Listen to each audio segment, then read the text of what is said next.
हाल ही में नोएडा में प्रशासन की लापरवाही से एक इंजीनियर युवक की मौत हो गई और इंजीनियर युवक की मौत का मंजर उसका पिता देखता रहा, लेकिन प्रशासन उसको बचा नहीं पाया।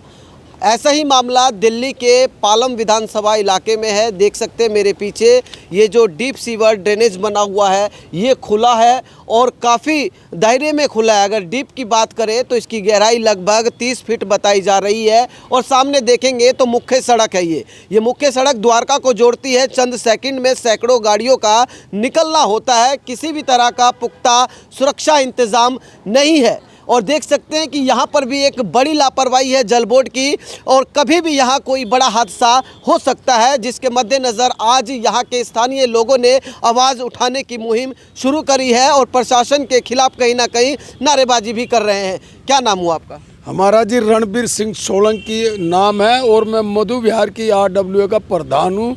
मधु विहार के अंदर 7 ब्लॉक हैं जिसकी 2018-20 में सरकार द्वारा सीवर डाले गए थे। इससे पहले प्राइवेट RWA के माध्यम से डाले थे, बहुत अच्छे और सुंदर चलते थे, कोई उसके अंदर नहीं होता। लेकिन इनकी भ्रष्टाचारी ने, दिल्ली जल बोर्ड की भ्रष्टाचारी ने और भ्रष्ट नेताओं ने शिविरों का वो हाल कर दिया। 7 ब्लॉकों की नहीं, पूरी मधु विहार वार्ड की जनता की अगर नरक में बदल दिया, उनका जीवन नरक में बदल दिया।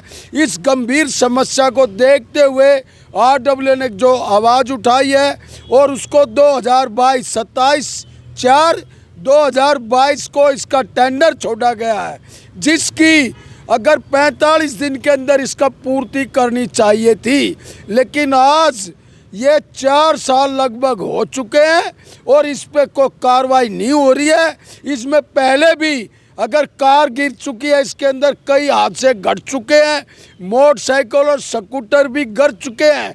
खाली मरे नहीं हैं आदमी, उनकी मोटरसाइकिल टूट गई, उनकी कार टूट गई, यहाँ तक कि उन लोगों की हड्डियाँ तक टूट गई, कमर की हड्डियों तक टूट गई है। ये जो मेन रोड है ये द्वारका से जनकपुरी की तरफ जाता है, तो जब जनकपुरी से द्वारका की तरफ आते हैं तो इस पर कई हादसे हो चुके हैं, जो कि हम दिल्ली जल बोर्ड को समय समय पर इसको अवगत भी कराते रहते हैं। ये जो गड्ढा है इसकी गहराई कितनी होगी और सुरक्षा के मद्देनज़र कितना खतरा है?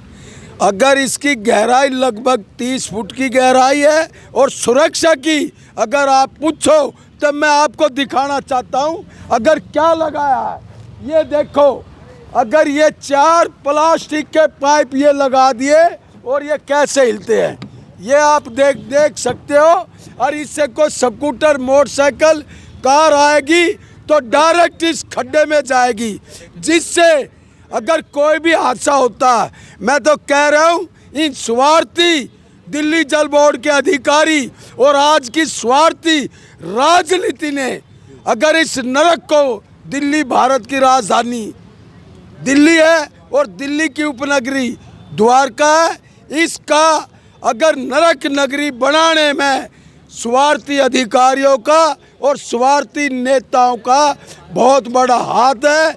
मैं माननीय मुख्यमंत्री, मैं माननीय उपराज्यपाल से एक RWA का प्रधान होने के नाते, साउथ वेस्ट की फेडरेशन का चेयरमैन होने के नाते और राष्ट्रीय युवा चेतना मंच का राष्ट्रीय अध्यक्ष होने के नाते मैं उनसे हाथ जोड़ के अनुरोध करता हूं, इन स्वार्थी नेताओं को और स्वार्थी अधिकारियों की विजिलेंस की जांच हो, तब जाके इस जनता को इंसाफ मिलेगा। तो देखिए, एक बार तस्वीर देखेंगे आप, तस्वीर देखिए, ये जो है आप देखेंगे कि सुरक्षा के लिए, लेकिन ये खाना पूर्ति की गई है। बस प्लास्टिक का ये बम्पर सा लगा दिया गया है, जो कहीं ना कहीं अगर गाड़ी स्पीड में आती है तो खतरों से खाली नहीं होगा। और ये बिल्कुल इधर देखेंगे आप सामने तो ये ड्रेनेज दिखेगा डीप सीवर का और इसकी गहराई लगभग 30 फीट बताई जा रही है। ज़रा सोचिए, 30 फीट के अंदर अगर कोई व्यक्ति जाए तो वो बच पाएगा। हालांकि यहाँ जब लोगों से हम बात कर रहे थे तो लोगों का कहना है कि पहले भी कभी बड़े हादसे हो चुके हैं। कहाँ से कहाँ बैठ गया। ये शौचालय देखो ना आप, ये गड्ढे के वजह से शौचालय को देखो आप, शौचालय को देखो। हमारी तो सामने ही दुकान है, हम देखते रहते हैं, हादसे होते रहते हैं आए दिन। कभी कोई कार वाला टकरा रहा है, कभी कोई टकरा रहा है। अगर कोई बंदा जब मरेगा तभी सरकार को दिखेगा, वो जब तक मरेगा नहीं तब तक किसी को पता नहीं चलने वाला। क्यों पब्लिक है बावड़ी गाड़ने से, बताऊँ तो मैं आपको क्या कहेंगे सर? ये कार्य जो है जल बोर्ड का पिछले 4 साल से चल रहा है और इनकी लापरवाही वजह से एक तो जनता आने जाने वाले को खतरा है, दूसरा जिस काम के लिए इसको शुरू किया गया वो काम पूरा नहीं हो रहा है।